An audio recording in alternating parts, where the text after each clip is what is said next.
We do have quite a bit going on this morning. Yes, we were able to make it in. Most of our team was able to make it in, but definitely a struggle, as anyone in the New York area knows right now. Yeah, absolutely. We're going to begin with that breaking news. New York City is under a state of emergency this morning. Yeah, multiple people have died in the area as the remnants of Hurricane Ida battered the region overnight with historic rain, deadly flash floods, and possible tornadoes.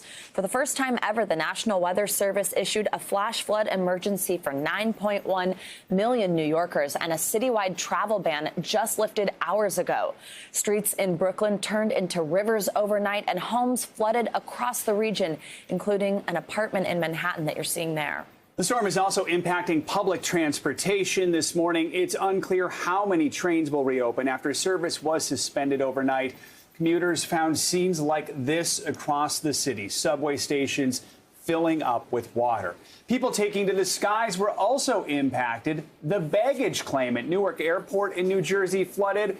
Flights were grounded for some time at all 3 New York City airports. The storm also brought the threat of tornadoes to the Northeast, with warnings in place overnight in the Garden State and New York City. This is video of a funnel cloud near Burlington, New Jersey. Romney Smith from our NBC affiliate in New York City shows us the trouble the storms are causing for commuters this morning. The MTA expressing to everyone the commute is not normal this morning, heeding the warnings on digital signs. Very limited train service. Do not travel. When we talk about very limited service, we have several train lines that are fully suspended at this time, several more that are partially suspended, and the rest have significant delays. So for the system that takes millions of people all over the place every single morning, it is crippled by the effects of Ida at this time. Now, we will continue to monitor the system, but it will take hours to fully restore all of these trains back to service. We're in Williamsburg, Brooklyn. Romney Smith, back to you. And now down south, days after Ida first made landfall in Louisiana, some people are starting to see the lights turn back on. NBC News correspondent Ellison Barber joins us now from New Orleans, French Quarter. Good morning, Ellison. It still looks dark there where you are. I know yesterday you were illuminating Bourbon Street for us with a flashlight, but parts of the city do again have power. Tell us, what's the timeline, though, like for those still in the dark? You know, it really varies, and for most people, they don't have a clear timeline on when they can expect to see some power. You can see behind me, some streets here are still entirely dark. Most of New Orleans is still without power, but you can hear some of the alarms around me. If you look across the street here, you can see some lights flickering, a few buildings that now have their power back. If you look down this street here, you can see some of the street lamps that have finally come back. The energy company, they are out working. They restored the first lights in eastern New Orleans, and they say they're making a loop around the city. They're restoring power first to some of the most critical areas, places where there are hospitals, 911 centers, and then sort of just moving from there. Most people don't have a clear timeline in terms of when they may see their lights come back on, but this, particularly when you think about what we saw yesterday, is a lot of progress. The power company says they've restored over 100,000 customers power throughout this region. Most of those restorations have taken place in Baton Rouge, but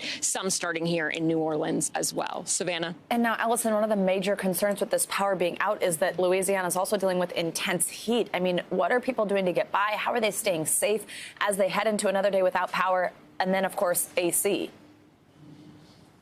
Yeah, I mean, there are some cooling stations around the city, but one thing that they did not do, which typically we see in situations like this, is open up temporary shelters where people can go to get some air, to get some food. And part of that was because of concerns about COVID heading into the storm. So there are no temporary shelters for people who might need it. There are cooling stations, buses parked on the side of the road where people can sit inside to just get a little bit of relief. There are some places in the area that have ice, but when people find out about that, the lines are long. We went to one place distributing ice yesterday, and some people were waiting more than an hour for the chance to buy a block of ice. It was cash only, $5 per block, no more than 4 per person.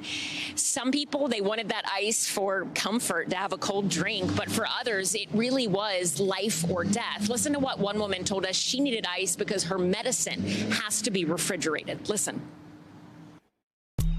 We've been waiting on ice. We can't get ice, so I decided I called here, and I can only get 4 blocks of ice, and I especially need it because of my meds. My meds are out in my car right now, hot.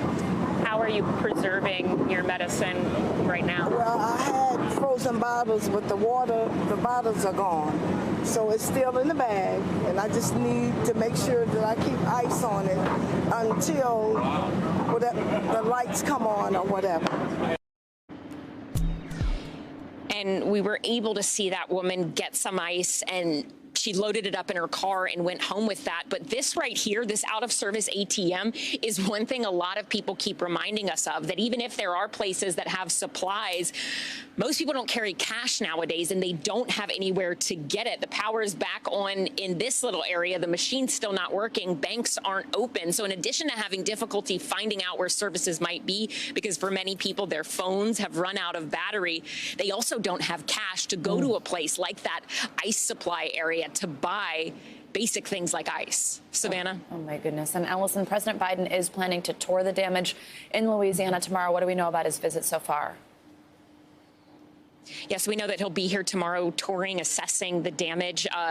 I think that's something that a lot of people we've spoken to here would like to see. We have spoken to quite a few people who are frustrated, who feel like they haven't seen quite enough services, even though there are, people here and doing the best that they can. But this is a disaster on top of a disaster. You have this hurricane. You also have COVID-19 still going on. And I think a lot of people will appreciate hearing from him and seeing him in this area as people are really still struggling to get by. Savannah? Allison, thank you so much for your reporting. Stay safe, stay cool if you can. Let's get a check on the latest torrential rain / flooding and the impact of Ida is having on the Northeast. Bill Cairns has, of course, been tracking it all for us all week. Hi, Bill. Good morning. Yeah, good morning. I mean, yesterday morning at this time, we said we were thinking that it was a high risk of flash flooding. We were going to see like this crazy amount of rain, up to 8 inches, and it just happened right over the top of New York City. I mean, it wasn't in the mountains of the Poconos or the Catskills as bad as it was where about 10 million people live. So here's how the radar loop looked, and it was like someone just took a sponge and just went like this right over the top of the tri-state area. It was really incredible. Here's some of the rainfall totals, and it wasn't just the New York City area. I mean, we had a dam that broke in Pennsylvania, flooded a town. We had those tornadoes outside of Philadelphia. We may end up with the strongest tornado ever recorded in New Jersey history from yesterday. And then overnight, we've had some considerable flooding in Connecticut, Rhode Island, and southern Massachusetts, too. Hartford with over 5 inches of rain. So it wasn't just the amount of rain, but it was how fast it fell. So for Newark Airport and New York City Central Park, they saw the most rainfall ever recorded in a single hour. So think about New York City's weather history. It goes back 153 years. All the thunderstorms, all the hurricanes that have ever happened, none of them ever produced this much rain in 1 hour. And that's why you're seeing all the incredible epic pictures. And the 6-hour rainfall totals were both over a half a foot. And if you do the math on that, the statisticians tell us that's a 1 in 500 year rainfall event. So that means going into any given year, that's a 0.2% chance of occurring.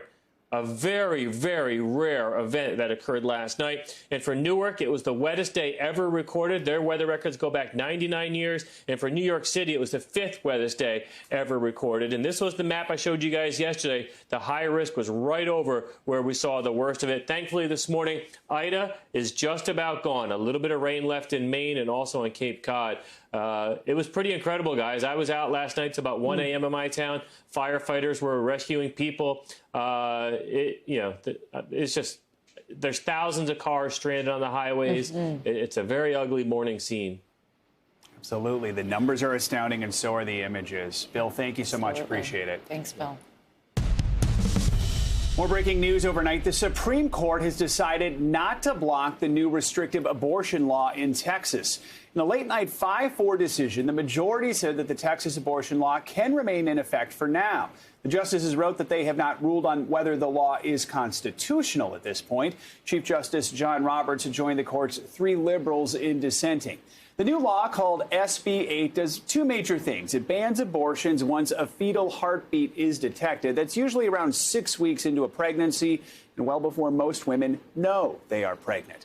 The law also allows any citizen in the country to sue abortion providers or anyone who helps facilitate an abortion after the 6-week time frame. That not only covers doctors and nurses, it could include, for example, taxi drivers who unknowingly drop off people at clinics.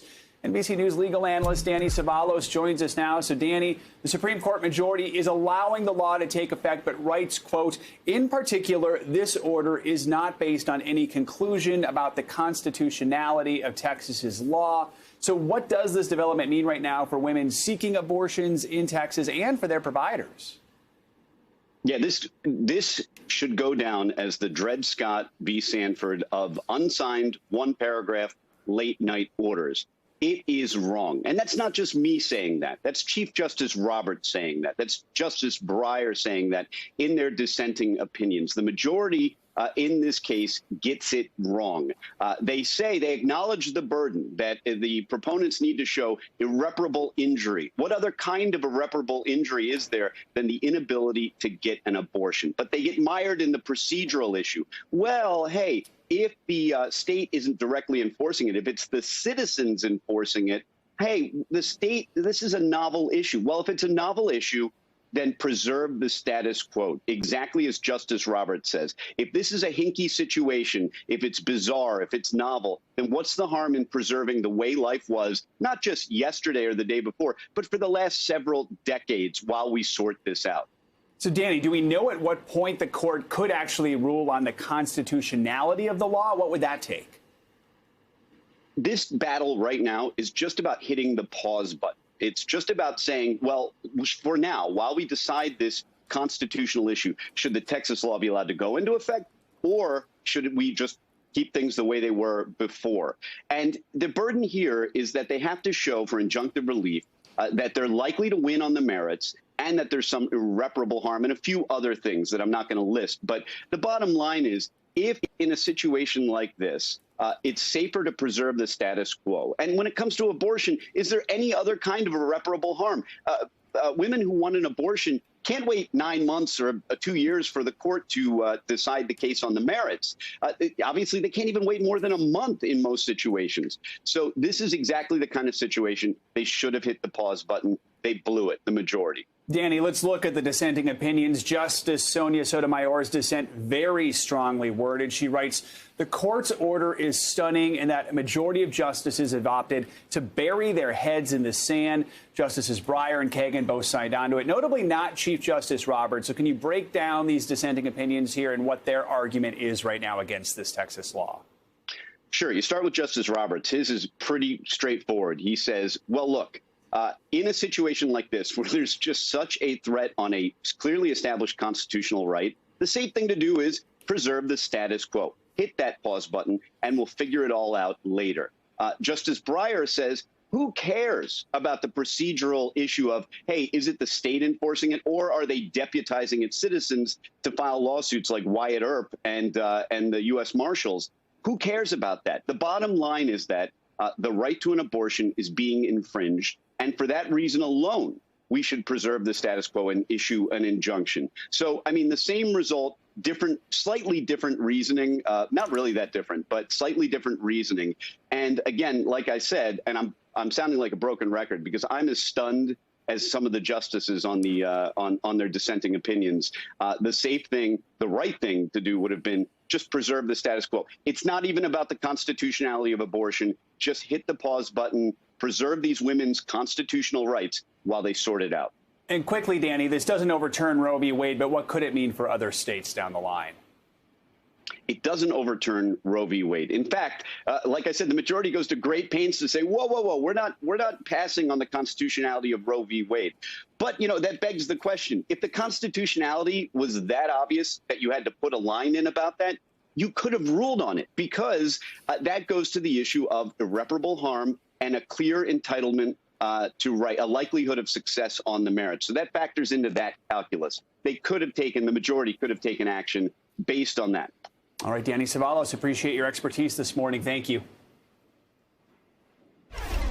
Thousands of people who were evacuated from Afghanistan are awaiting their final destinations. American air bases in Germany and Qatar are housing refugees of all ages, even babies who were born on the flights from Kabul. While the American war in Afghanistan is over, the refugee crisis is just beginning. NBC News global correspondent Raf Sanchez has been reporting on the refugee evacuations in Doha, Qatar. Raf, good morning. So first, let's just talk about how soon those living in these tents at the U.S. air base where you are in Qatar will be relocated to new homes. How much longer are they going to have to wait? Savannah, that is the question they are waiting to find out as they live in these tents in this very hot hangar at Al Udeid Air Base. People have been outflowing, that's the military term, from here to other locations, including Ramstein, Germany. But about 117,000 Afghans were evacuated in total from Afghanistan. Only a little more than 10% of them so far have reached the United States. The rest are in limbo right now. They're going through screening, security vetting, and the State Department is trying to pull in a lot of diplomatic favors to house these people temporarily and then figure out where they might end up in the long term. Savannah? Now, Raf, one thing we need to remember, of course, is that these are human stories. They're not just numbers. These are people who don't have a home. They don't know where they're going. And they struggled for days and even weeks in some cases to get on any plane out of Kabul airport. And I know where you are, of course, are those who managed it because they're there in Qatar and no longer in Afghanistan. But in many cases, they left family behind. Can you tell us about some of the heartbreaking choices they've had to make from the people that you've been talking to there?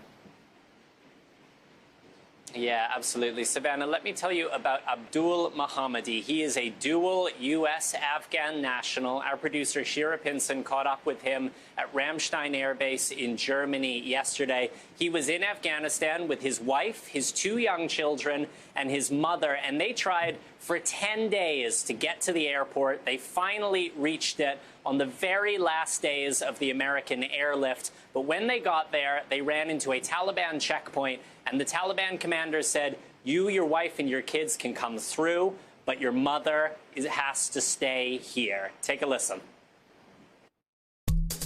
He just let me with my wife and 2 child, and he said, you can't bring your mom with you.